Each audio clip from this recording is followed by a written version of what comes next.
Okay. దేవుని మహాకృపను బట్టి, దేవుని దయను బట్టి, దేవుడు మనకు తోడై ఉండి చేసిన ప్రతి మేలును బట్టి దేవుణ్ణి ఎంతో స్తుతిస్తుంది.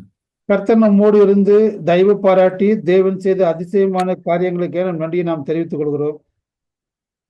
పరిశుద్ధ గ్రంథమైన బైబిల్ నుండి ఎన్నో ఆధ్యాత్మిక సంగతులు మనం వింటూ వస్తున్నాం. ప్రభువును మహిమపరచుచూ ఉన్నాం. பரிசுத்த வேதாகமத்தில் அநேக சத்தியங்களை நாம் கேட்டு ஒவ்வொரு நாளும் தேவனை மகிமைப்படுத்தி வாழ்ந்து கொண்டிருக்கிறோம். పరిశుద్ధ గ్రంథమైన బైబిల్ నుండి మనము నేర్చుకునే గొప్ప సంగతులను మనము ఆలోచన చేయొచ్చు. பரிசுத்த வேதாகமத்தில் நாம் கற்றுக்கொள்ளக்கூடிய பாடங்களை நாம் அதாவது படித்து ஆலோசித்து தியானித்து நாம் கடைபிடிக்க வேண்டும். ఇప్పటి వరకు మనము 16 కీర్తనలలో ఉన్న వాస్తవిక సత్యాన్ని మనం విన్నాం. இதுவரை நம் சங்கீத புத்தகம் 16ஆம் அதிகாரத்திலிருந்து அநேக சத்தியங்களை குறித்து நாம் கேட்டுக்கொண்டு வந்து கொண்டிருக்கிறோம். మరికొన్ని విషయాలు ఈ దినాన దైవ లేఖనంలో నుండి కొన్ని సంగతులను ధ్యానం చేద్దాం. இன்றைய நாட்களில் கொஞ்சம் அத சங்கீதத்திலிருந்து சில காரியங்களை குறித்து நாம் தியானிக்க போகிறோம்.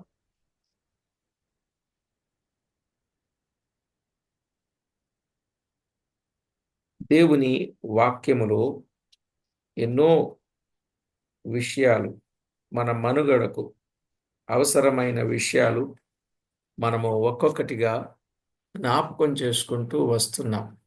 தேவன் செய்த அதிசயமான ஒவ்வொரு காரியத்தையும் நினைவுபடுத்தி கொண்டு நாம் வந்து கொண்டிருக்கிறோம். ఈరోజు 17వ కీర్తనలో మొదటి నుండి 3 చరణాలు మనము చదువుకుందాం. இந்த நாளின் வேதாகம தியானத்திற்காய் சங்கீதம் 17வது சங்கீதம் 1 முதல் 3 வசனங்களை படித்து நாம் தியானிக்கலாம். యెహోవా న్యాయమును ఆలకించుము, నా మొర్రను అంగీకరించుము, నా ప్రార్థనకు చెవియొగ్గుము. అది కపటమైన పెదవుల నుండి వచ్చునది కాదు. నీ సన్నిధి నుండి నాకు తీర్పు వచ్చునుగాక. నీ కనుదృష్టి న్యాయముగా చూచును. రాత్రివేళ నీవు నన్ను దర్శించి నా హృదయమును పరిశీలించితివి, నన్ను పరిశోధించితివి. నీకు ఏ దురాలోచనయు కానరాలేదు. నోటి మాట చేత నేను అతిక్రమింపను. பார்க்கிற 13 வசனங்கள் கர்த்தாவின் நியாயத்தை கேட்டவர்களும் என் கூப்பிடுதலை கவனியும். கபடமில்லாத உதடுகளினின்று பிறக்கும் என் விண்ணப்பத்திற்கு செவிகொடும். உம்முடைய சன்னிதியிலிருந்து என் நியாயம் வெளிப்படுவதாக, உம்முடைய கண்கள் நியாயமானவை நோக்குவதாக. நீர் என் இருதயத்தை பரிசோதித்து ராக்காலத்தில் அதை விசாரித்து என்னை புடமிட்டு பார்த்து ஒன்றும் காணாதிருக்கிறேன். என் வாய் மீறாதபடிக்கு தீர்மானம் பண்ணியிருக்கிறேன். ప్రియులారా, చదవబడిన ఈ లేఖనం కొరకై ప్రార్థన చేసి వాక్యాన్ని ధ్యానం చేద్దాం. வாசிக்கப்பட்ட வேத பகுதிகளை படித்திருக்கிறோம். ஜெபித்து நாம் தியானிக்கலாம். కృపా కనికరములు గల మా దేవ, కరుణా వాత్సల్యములు కలిగిన మా ప్రియ ప్రభువా, మీ గణనామమునకు వేలాది వందనములు, కోటాను కోట్లు స్తుతులు స్తోత్రములు చెల్లిస్తూ ఉన్నాం. கிருபையும் இரக்கமுள்ள பிதாவே, கருணையுள்ள தேவனே, உம்முடைய செய்த மகத்துவ காரியங்களை கோடான கோடி ஸ்துதி ஸ்தோத்திரங்கள் கனத்தை மகிமை நாங்கள் உமக்கு செலுத்துகிறோம். మా ప్రభువా, చదవబడిన లేఖన భాగమును దీవించి మా అందరితో మీరు తేటగా సూటిగా మాట్లాడి మీరే మహిమ ఘనత ప్రభావములను ఆరోపించుకొనమని కోరుచూ ఉన్నాం. தேவனே, வாசிக்கப்பட்ட வேதத்தில் எங்களோடு பேசி அதை தியானித்து உமக்கே கனத்தையும் மகிமையும் சதா காலத்தில் கொண்டு வர வேண்டும் என்று சொல்லி கேட்டுக்கொண்டு, సమస్త విషయాల్లో మీరు చేస్తున్న మేలులన్నింటిని బట్టి మిమ్మల్ని ఎంతో స్తుతించుచు நீர் எங்கள் வாழ்க்கையில் செய்த அநேக மேன்மையான காரியங்களை குறித்து தியானித்து நாங்கள் உண்மை துதித்துக் கொண்டு, మా ప్రభువు రక్షకుడైన క్రీస్తు యేసు నామమున స్తుతించి స్తోత్రించి ప్రార్థించి మిక్కిలి వినయముగా బ్రతిమిలాడి వేడుచూ ఉన్నాం మా పరమ తండ్రి. ஆண்டவரின் புனிதமான இயேசு கிறிஸ்து நாமத்தினாலே ஜெபித்து மிக தாழ்மையோடு வேண்டிக் கொள்கிறோம் நல்ல பிதாவே. ఆమేన్. ஆமென். ప్రభునందు ప్రియులారా, మనము చదువుకున్న ఈ కీర్తనలో యెహోవా న్యాయమును ఆలకించుము, నా మొర్ర నంగీకరించుము అన్నాడు. இங்க பார்க்கிறோம் வாசிக்கப்பட்ட சங்கீதம் முதல் வசனத்திலே நீ நியாயத்தை கேட்டருளும் என் கூப்பிடுதலை கவனியும் என்று தாவீது சொல்கிறார். ఇక్కడ రెండవ చరణములో నీ సన్నిధి నుండి నాకు తీర్పు వచ్చును గాక, నీ కనుదృష్టి న్యాయముగా చూచును అన్నాడు. பட்டாசு பார்க்கணும் சந்நிதியிலிருந்து எனக்கு நியாயம் வெளிப்படுவதாக, இந்த கண்கள் எப்பொழுதும் நியாயமானவர்களை நோக்குவதாக. ప్రియులారా, మనము చదువుకున్న ఈ వచన భాగాలలో మన ప్రియ ప్రభువు మనం ఆలోచన చేసినట్లయితే ఆయన న్యాయమును ఆలకించేవాడు, ఆయన న్యాయము చూచేవాడు అని మనకు అర్థమవుతుంది. அவர் பார்க்கிறாரு, அவர் நியாயத்தை கவனிக்கிறவர், நியாயத்தை அவர் கேட்கிறவர், நியாயத்தை அவர் வெளிப்படுத்துகிறவர். ఎందుకు అని అంటే ఆయన న్యాయకర్త గనుక. ஏன் என்று சொன்னால் அவர் நியாயத்தை செய்யக்கூடியவர் என்று நாம் பார்க்கிறோம். ఆయన న్యాయకర్త, న్యాయమే చేస్తాడు, న్యాయమే చూస్తాడు. அவர் நியாயாதிபதி இருப்பதினாலே அவர் நியாயத்தை மட்டும் பார்க்கிறார், நியாயத்தை மட்டும் கேட்கிறார், நியாயத்தை மட்டும் செய்கிறார். నిర్గమాకాండములో 5వ అధ్యాయం 21వ వచనములో యెహోవా మిమ్ము చూచి న్యాయము తీర్చుగాక అన్నాడు. அங்க பார்க்கிறோம் யாத்திராகம் 5:21 பார்க்கின்ற பொழுது அவர் நோக்கி கர்த்தாவே நீரே அவர்களுக்கு நியாயம் செய்யும் என்று பார்க்கிறோம். కనుక ఆయన న్యాయము తీర్చేవాడు అనే మాటలు చూస్తున్నాం. கர்த்தர் நியாயம் செய்கிறவர், நியாயம் செய்ய கடவர் என்று இங்க பார்க்க முடியும். ఎందుకంటే ప్రజలు ఎప్పుడు న్యాయము తీర్చరు, కానీ ఆయనే న్యాయము తీర్చువాడు. அதாவது ஜனங்கள் எப்பொழுதும் நியாயத்தை செய்ய மாட்டார்கள், தேவன் மாத்திரமே நியாயத்தை செய்கிறவர். కనుక మనము న్యాయము తీర్చే దేవుని దగ్గరే మనము గడపాలి గాని అన్యాయమును, అక్రమమును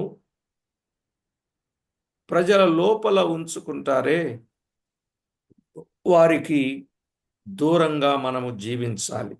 நாம் எப்பொழுதும் நியாயம் செய்கிற தேவனிடத்தில் அருகில் காணப்படவேண்டிய அநியாயக்காரர்கள், அநீதி செய்கிற உலக மனிதர்கள் மத்தியில் அருகில் நாம் இருக்கக்கூடாது.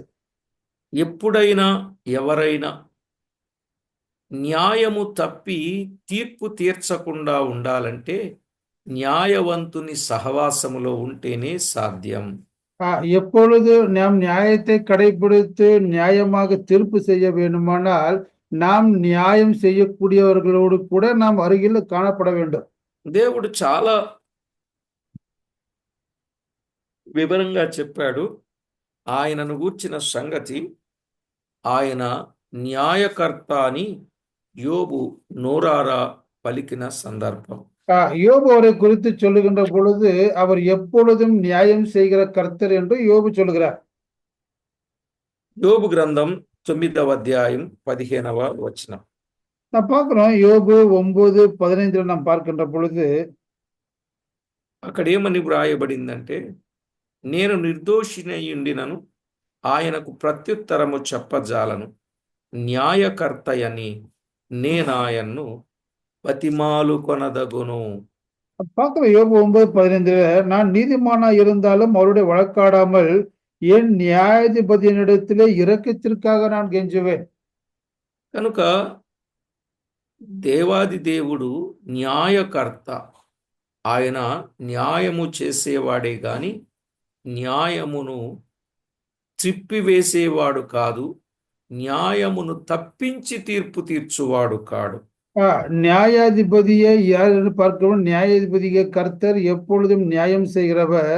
அவர் எப்பொழுதும் நியாயத்தை புரட்டி போடுவதில்லை, நியாயத்திற்கு மாறாக அவர் தீர்ப்பு சொல்வதும் இல்லை. దేవాది దేవుడు కొంతమంది విషయములో మనం ఆలోచన చేసినప్పుడు ఎవరైతే నీతి న్యాయములను అనుసరించడానికి పూనుకుంటారో వారిని మాత్రమే నిజంగా వారి పట్ల ఎంతో గొప్ప కార్యాన్ని ఆయన చేసేవాడై ఉన్నాడు. யாரெல்லாம் நீதி நியாயத்தையும் கடைபிடிக்கிறார்களோ அவர்கள் பட்சமாக இருந்து தேவன் பெரிய காரியங்களை செய்கிறார். న్యాయాధిపతులు అనేక మంది ఉన్నా ఆ న్యాయాధిపతులు న్యాయానికే అధిపతులైనప్పటికీ న్యాయమును తీర్చలేని వారు చాలా మంది ఉన్నారు.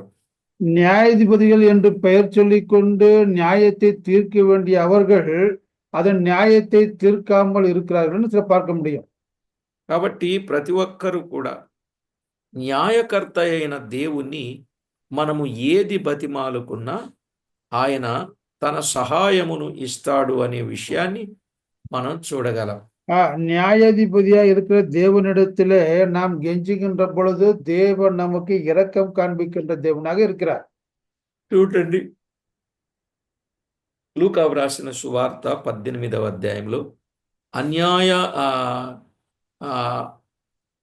న్యాయాధిపతి అని చెప్పలేదు కానీ అన్యాయస్తుడైన న్యాయాధిపతి ఉన్నాడు.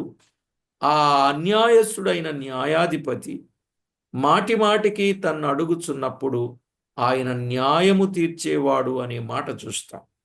ஒரு பார்க்கிறோம், ஒரு பட்டணத்தில் இருக்கிற நியாயாதிபதியா இருந்தாலும் கூட அவன் பயப்படாதவன் மதியாதவன் இருந்தாலும் கூட இந்த விதவை அடிக்கடி வந்து தொந்தரவு பண்ணாதபடிக்கு நான் எழுந்து சென்று நியாயம் செய்வேன் என்று சொல்லுகிறார். ఎందుకంటే ఆయన న్యాయకర్తే గాని ఎవరి విషయములోనూ ఎప్పుడునూ ఆయన అన్యాయము చేయడు. அவன் நியாயாதிபதி இருப்பதனாலே அவன் ஒவ்வொரு காரியத்திலும் எந்த விஷயத்திலும் கூட அவன் அநியாயம் செய்யாதபடிக்கு தன்னை காத்துக் கொள்கிறான். బైబిల్ గ్రంథంలో చాలా విషయాలు మనము చూస్తూ ఉంటాం. வேதாகமத்தில் அநேக இப்படிப்பட்ட காரியங்களை நாம் பார்க்க முடியும். యోబు తన విషయములో న్యాయకర్తే ఆయన అన్యాయము చేయుట అసంభవం అని చెప్పాడు. யோபு சொல்றாரு, என் தேவன் நியாயாதிபதி, அவர் அநியாயம் செய்வது என்பது அதாவது நடக்கக்கூடாத காரியம் என்று யோபு சொல்கிறார். యోబు గ్రంథం 34వ అధ్యాయం 12వ వచనం. பார்க்கிறோம், யோபு நிருபம் 34வது அதிகாரம் 12வது வசனம். దేవుడు ఏమాత్రమును దుష్కార్యము చేయడు, సర్వశక్తుడు న్యాయము తప్పడు. பார்க்கிறோம், தேவன் அநியாயம் செய்யாமலும் சர்வ வல்லவர் நீதி புரட்டாமலும் இருக்கிறது மெய் என்று சொல்லுகிறார். ఆయన న్యాయము తప్పుటకు ప్రియులారా ఆయన అన్యాయస్తుడు కాడు.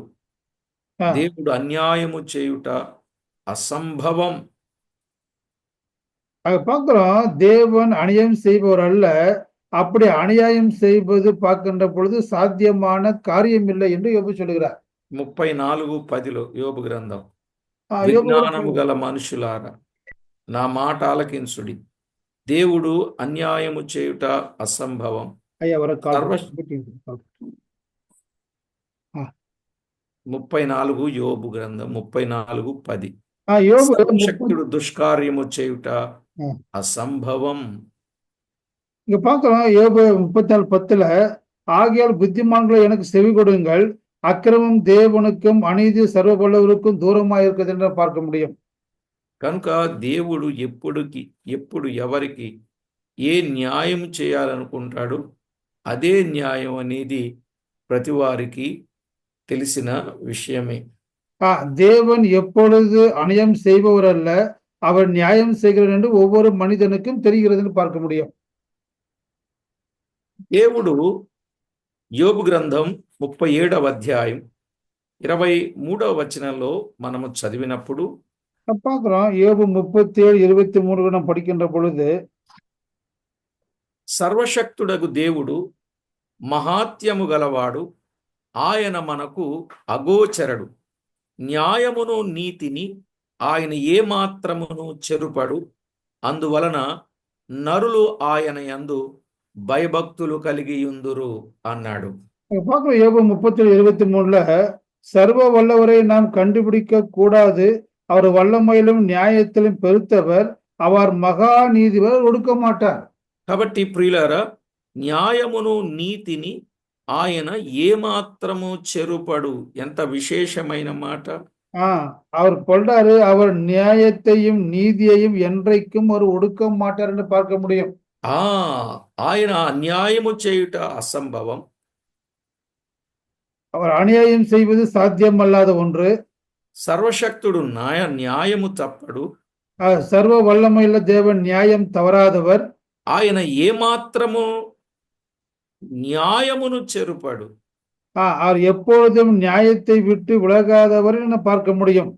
ఆయన ఎప్పుడు న్యాయమే విధించేవాడు. அவர் 7:17 அங்க பார்க்கிறோம்.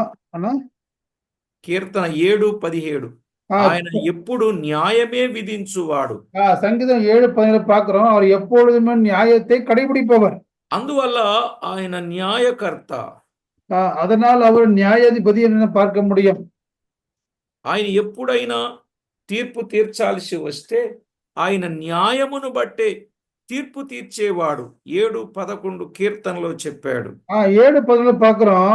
எப்பொழுது நியாயம் செய்ய வேண்டுமானால் அவர் தம்முடைய நீதியின்படியே அவர் தீர்ப்பு செய்ய பார்க்க முடியும். సంగీతం 7:11 ఆయన న్యాయము తీర్చుటకు తన సింహాసనమును స్థాపించాడు అని 9వ కీర్తన 7లో మనం చూడగలం. பார்க்கிறோம். அதே సంగీతం 9:7 அவர் தம்முடைய நியாயத்தை நிலைநிறுத்தும் சிங்காசனை அவர் ஆயத்தம் பண்ண பார்க்க முடியும். న్యాయము తీర్చేవాడు, న్యాయ సింహాసనంపై ఆసీనుడుగా ఉన్నవాడు. அவர் நியாயம் செய்கிறவர், நியாயம் செய்யக்கூடிய சிம்மாசனத்திலே உட்கார்ந்திருக்கிறவர். అయితే 9వ కీర్తన 8వ చరణంలో యథార్థతను బట్టి ప్రజలకు న్యాయము తీరుస్తాడు. அங்க பார்க்கிற 9 సంగీతం 9:8 அவர்களுடைய உண்மைக்கு தக்கதாக தேவன் நியாயம் செய்ய பார்க்க முடியும். ఇప్పుడు మీరు చెప్పండి, ఆయన న్యాయము తీర్చేవాడు, ఆయన సింహాసనం న్యాయమునకు ఆధారం అనే మాటలు చూస్తున్నాం. அவர் நீதி நியாயம் செய்கிறவர், சிம்மாசனத்தில் உட்கார்ந்திருக்கிறவர், அவர் நியாயம் செய்கிறதற்கு ஒரு ஆதாரமாக இருக்கிறன்னு பார்க்க முடியும். అంతేకాదు, అసలు ఆయన ప్రేమించేదే 33వ కీర్తన 5లో ఆయన నీతిని న్యాయమును ప్రేమించుచున్నాడు అన్నాడు. సంగీతం 33:5 அவர் நீதியையும் நியாயத்தையும் என்ன பண்ணுமா பிரியப்படுகிறார் என்று பார்க்க முடியும். అదే మాట 37వ కీర్తన 28లో కూడా చెప్పాడు. இதே காரியம் 37வது సంగీతం 28 కూడా பார்க்க முடியும். కనుక ఆయన తన ప్రజలకు న్యాయము తీరుస్తాడు, తన పరాక్రమమును బట్టి ఆయన న్యాయము తీరుస్తాడు. அவர் ஜனங்களுக்கு நியாயம் தீர்க்கிறார், தம்முடைய பராக்கிரமத்தினாலே பராக்கிரமத்துக்கு தக்கதாக நியாயம் தீர்க்கிறார். ప్రియులారా, అయితే ఇక్కడ ఒక మాట, ఆయన ఎవరికి న్యాయము తీరుస్తాడు? ஆனால் அவர் யாருக்கு நியாயம் தீர்க்கிறார்? ఆయన ఎవరికి న్యాయము తీరుస్తాడు? దేవుని వాక్యం ఏం చెబుతూ ఉంది? யாருக்கு நியாயம் தீர்க்கார் என்று தேவனுடைய வசனத்தை நாம் கவனிக்கின்ற பொழுது, ఒకటి, ఆయన దీనులకు న్యాయము తీర్చును. முதலாவது பார்க்கிறோம், அவர் எளியவர்களுக்கு நியாயத்தை தீர்க்கிறார். యోబు గ్రంథం 36వ అధ్యాయం 6వ వచనం. பார்க்கிறோம், யோபு 36:6 பார்க்கிறோம். భక్తిహీనుల ప్రాణమును ఆయన కాపాడడు, ఆయన దీనులకు న్యాయము జరిగించును. அவர் பார்க்கிறோம், அவர் துன்மார்க்கரை பிழைக்க ஒட்டாது இருக்கிறார், ஆனால் சிறுமையானவர்களின் நியாயத்தை விசாரிக்கிறார். ఒక వ్యక్తి తాను దీనుడుగా ఉంటే ఖచ్చితంగా ఆ వ్యక్తికి దేవుడు న్యాయమును తీరుస్తాడు. ஒருவன் சிறுமையாக இருக்கின்ற பொழுது, தாழ்மையாக இருக்கின்ற பொழுது தேவன் அவனுக்கு நியாயம் செய்கிறார். దేవుని వాక్యంలో వ్రాయబడిన మాట మనము ఆలోచన చేసినప్పుడు, ఆయన ఎవరికి న్యాయము తీరుస్తాడో తేటగా చెప్పాడు. మరొకటి, ఆయన ఎవరికి న్యాయము తీరుస్తాడు అనంటే కీర్తనల గ్రంథం 10వ కీర్తన 18వ చరణం. இன்னும் அவர் யாருக்கு நியாயம் செய்யறது பார்க்கின்ற பொழுது 10வது சங்கீதம் 18வது வசனம். తండ్రి లేని వారికిని నలిగిన వారికిని న్యాయము తీర్చుటకై నీవు వారి హృదయము స్థిరపరచితివి, చెవియొగ్గి ఆలకించితివి అన్నాడు. அங்க பார்க்கிறோம் சங்கீதம் 10வது சங்கீதம் 18வது வசனத்துல தேவ திக்கற்ற பிள்ளைகளுக்கும் ஒடுக்கப்பட்டவர்களுக்கும் நீதி செய்ய உம்முடைய செவி சாய்த்து இருக்குது என்று பார்க்க முடியும். ఇక్కడ 10:18లో తండ్రి లేని వారికి నలిగిన వారికి న్యాయమును తీర్చేవాడు. தேவன் திக்கற்ற பிள்ளை தகப்பன் இல்லாதவர்களுக்கும் ஒடுக்கப்பட்டவர்களுக்கும் கர்த்தர் நியாயம் செய்கிறார். కాబట్టి ఆయన న్యాయకర్త ప్రియులారా. அவர் நியாயம் செய்கிறவர். ఇంకా ఆయన ఎవరికి న్యాయము తీరుస్తాడో చాలా స్పష్టంగా వ్రాయబడింది. இன்னும் அவர் யாருக்கெல்லாம் நியாயம் தீர்க்கார் என்று எழுதப்பட்டிருக்கிறது. 72వ కీర్తన 2వ చరణం గాని 4వ చరణం గాని మనము చదువుకున్నప్పుడు நான் பார்க்கிறோம் 72வது சங்கீதத்துல 2வது வசனமாகட்டும் 4வது வசனமாகட்டும், నీతిని బట్టి నీ ప్రజలకు న్యాయ విధులను బట్టి శ్రమనొందిన నీ వారికిని అతడు న్యాయము తీర్చును. பார்க்கிற சங்கம் 72ல அவர் உம்முடைய ஜனங்களின் நீதியோடு உம்முடைய ஏழைகளின் நியாயத்தோடு விசாரிக்க என்று பார்க்க முடியும். 72వ కీర్తన 4లో ప్రజలలో శ్రమనొందు వారికి అతడు న్యాయము తీర్చును అన్నాడు. 4வது பார்க்கணும், జనங்கள் சிறுமைப்படுகிறவர்களுக்கு அவர் நியாயம் விசாரிக்க என்று பார்க்க முடியும். కనుక ఆయన ఎవరికి న్యాయము తీరుస్తాడు? ఒకటి, దీనులైన వారికి న్యాయము తీరుస్తాడు. முதலாவது பார்க்கிறோம், யாருக்கு நியாயம் செய்ய சிறுமையானவர்களுக்கு நியாயம் செய்கிறார். 2, తండ్రి లేని వారికి నలిగిన వారికి న్యాయము తీరుస్తాడు. அடுத்ததா பார்க்கிறோம், திக்கற்றவர்களுக்கு நியாயம் செய்கிறார், ஒடுக்கப்பட்டவர்களுக்கு நியாயம் செய்கிறார். 3, శ్రమనందు వారికి అతడు న్యాయము తీరుస్తాడు. முதலாவது பார்க்கின்ற பொழுது கஷ்டத்தில் இருக்கிறவர்களுக்கு நியாயம் செய்கிறார். 82వ కీర్తన 3వ చరణంలో మరొక మాట చెప్పాడు. பார்க்கிறோம் 82வது சங்கீதம் 3வது இன்னொரு வார்த்தையை பார்க்க முடியும். పేదలకును తల్లిదండ్రులు లేని వారికిని న్యాయము తీర్చుడి, శ్రమగల వారికిని దీనులకు న్యాయము తీర్చుడి అని చెప్పాడు. అయితే ఆయన ఎవరికి న్యాయం తీరుస్తాడు? పేదలకు, తల్లిదండ్రులు లేని వారికి. பார்க்கிறோம் ஏழைக்கு நியாயம் செய்ய சங்கீதம் 82:3 பார்க்கிறோம், ஏழைக்கு நியாயம் செய்கிறார், திக்கற்ற பிள்ளைகளுக்கு நியாயம் செய்கிறார். కనుక దైవ లేఖనంలో వ్రాయబడిన మాట, ఆయన ఎవరెవరికి న్యాయము తీరుస్తాడో ఆయన న్యాయమును బట్టి ఆ ప్రజల యొక్క స్థితిగతులు ఎలాగుంటావో మనం అర్థం చేసుకోవచ్చు. அவர் செய்யக்கூடிய நியாயத்தின்படி அவரவர்களுடைய நிலைமைகளை மாறுகிறதை நாம் அறிய முடியும். కనుక ఇప్పుడు ఆయన న్యాయములు అనంటే ఏవి? 119వ కీర్తన 172. அவர் நியாயம் என்று பார்க்கின்ற பொழுது 119ஆம் சங்கீதம் 172வது வசனம். నీ ఆజ్ఞలన్నీయు న్యాయములు. இங்க பக்கம் உங்களுடைய கட்டளைகளை எல்லாம் நியாயம் உள்ளது. కనుక దైవ లేఖనములో ఆయన న్యాయకర్త, న్యాయమును ఆలకించేవాడు, ఆయన న్యాయమును కనుదృష్టి చేత కనుగొనేవాడు. உங்களுக்கு கற்பனைகள் எல்லாம் நீதி உள்ளவைகள், அவர் அதை என்ன பண்ண கவனித்து கேட்கிறேன் என்று பார்க்க முடியும். కనుక ప్రతి ఒక్కరు కూడా ఆయన న్యాయకర్త గనుక మనము కూడా న్యాయమునే పాటించాలి. அவர் நியாயம் செய்கிறவர், அதனால் நாம் கூட நியாயத்தை நாம் கடைபிடிக்கப்பட வேண்டும். న్యాయమును అనుసరించి నడుచుకొనుట బలులను అర్పించుట కంటే యెహోవాకు ఇష్టము అని చెప్పాడు. நான் பார்க்கிறோம், நியாயத்தை கடைபிடிப்பது என்று பார்க்கின்ற பொழுது దేవునిக்கும் అర్పణకుడిக்கும் బలిகளை விட మేన్மையானது என்று பார்க்கிறோம். కానీ ఇప్పుడు ఎక్కడ చూసినా జరిగేది ఏమిటి? న్యాయం కాదు, అన్యాయమే. ஆனால் இப்பொழுது எங்கெல்லாம் எது நடக்கிறது என்று பார்க்கிறோம், நியாயம் அல்ல அநியாயமே நடந்து கொண்டிருக்கிறது. ఎందువల్ల వారు అన్యాయం చేస్తున్నారు అంటే వారు లాభము పొందుటకే. அநியாயம் ஏன் செய்கிறார் என்று சொன்னால் அவர்கள் அதன் அநியாயத்தினாலே லாபத்தை சம்பாதிக்கிறார்கள். ఎక్కడ చూసినా అదే. దేవుని పిల్లలని చెప్తూ ఉన్నారు, కానీ అన్యాయమునే కొనసాగిస్తూ ఉన్నారు. தேவனுடைய பிள்ளைகள் என்று சொல்கிறார், ஆனால் அநியாயத்திலே நடத்தி கொண்டிருக்கிறார்கள்.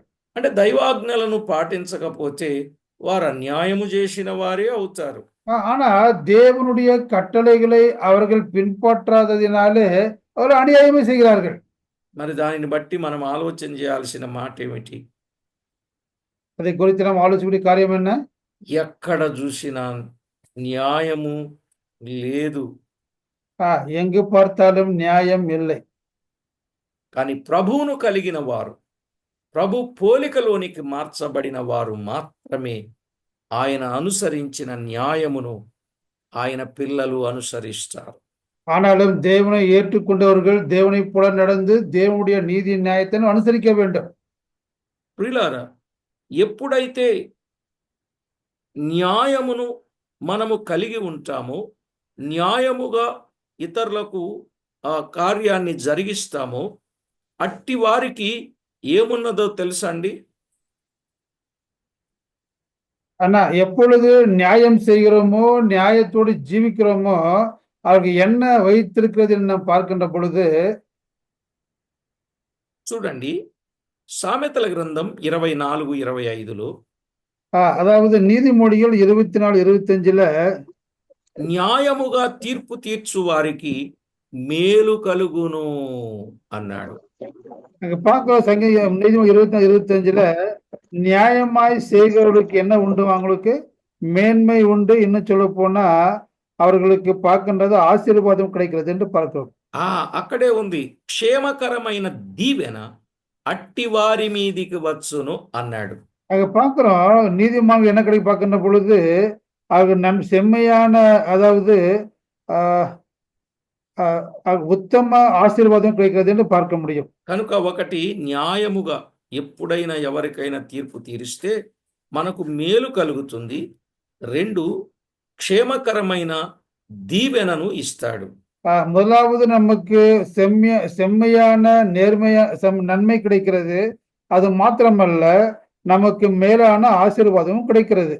అదే సామెతల గ్రంథం 29:4లో இன்னொன்னு பார்க்கிறோம். நீதிமொழி 29:4 టైం ఎంతన్నా?